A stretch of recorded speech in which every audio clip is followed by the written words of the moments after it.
All right, so most of us are pretty familiar with the Hindu trinity, the Trimurti, right? You've got Brahma the creator, Vishnu the preserver, and Shiva the destroyer. We see their cosmic jobs playing out all around us. But have you ever really stopped and thought about it? What's the engine behind the car?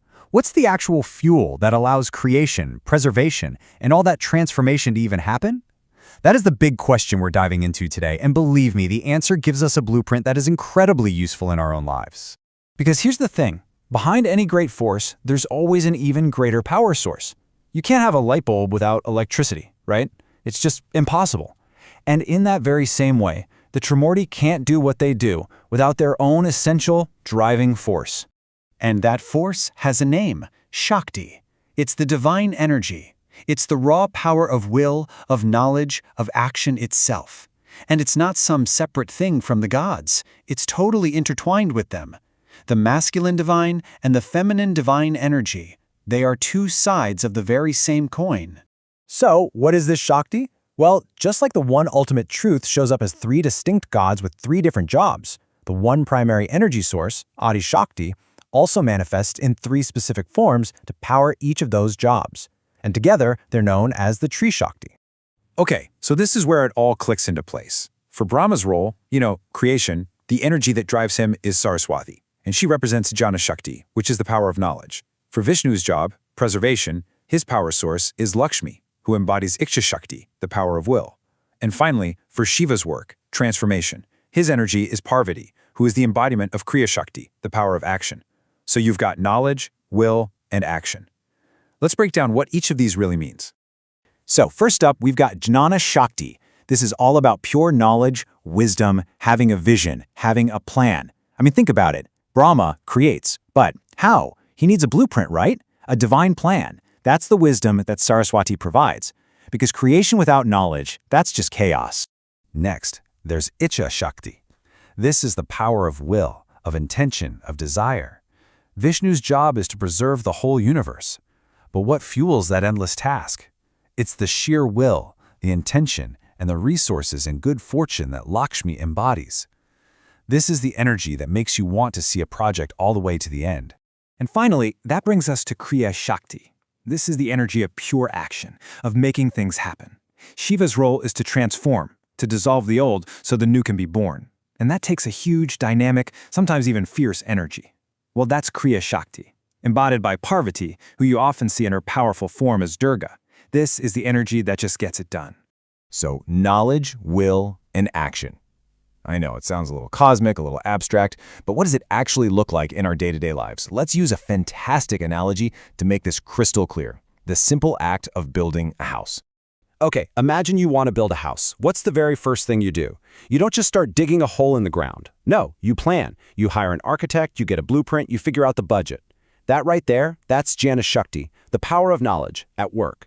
Then you need the money, the materials, and that sustained desire to keep going. That is your Icha Shakti, the power of will. And finally, someone's got to actually swing the hammer and pour the concrete.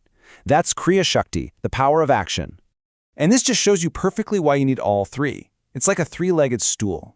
Try to build without a plan, without Jnana Shakti, and your effort is totally blind. The house is going to collapse.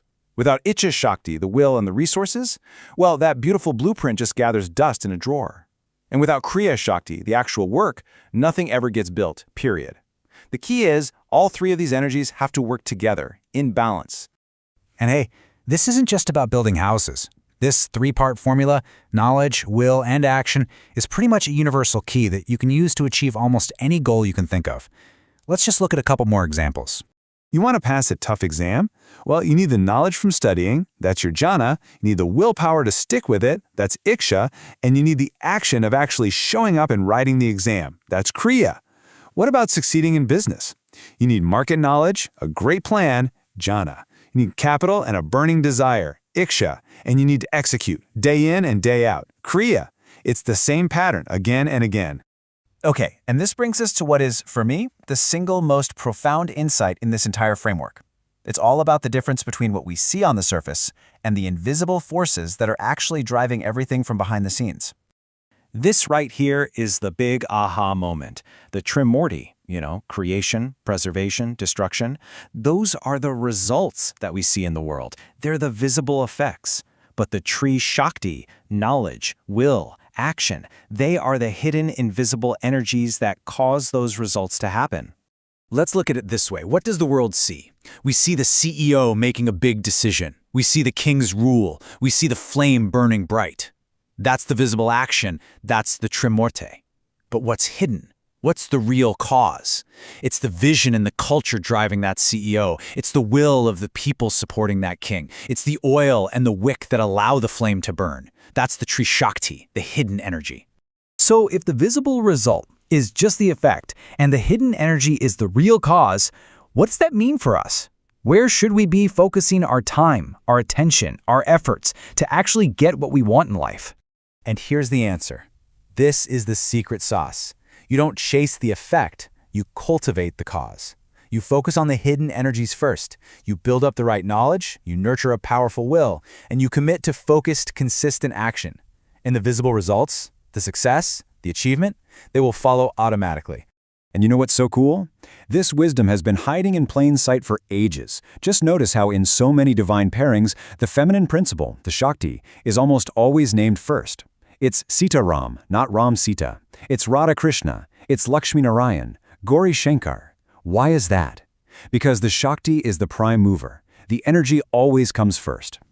So at the end of the day, it's a simple but incredibly powerful truth. The visible world of action always points back to the invisible world of energy. What you accomplish is just a reflection of the knowledge, will, and action you put in. So the question I want to leave you with is this. In your own life, for your own goals, where are you going to direct your energy first?